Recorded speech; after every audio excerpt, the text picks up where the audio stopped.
Soy el doctor Sagrera y en este curso online de terapia manual superior entre bloqueo cervical y bruxismo, es un curso que va dirigido a aquellos profesionales que ya lleven un bagaje importante.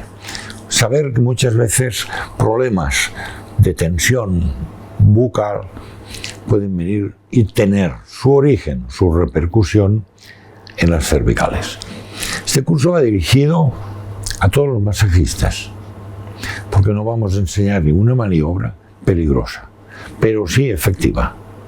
Vamos a ver qué debemos hacer, cómo debemos explorar, y si ustedes entran en este camino, luego ya harán otros cursos presenciales para aprender otro tipo de manipulaciones. Hasta pronto.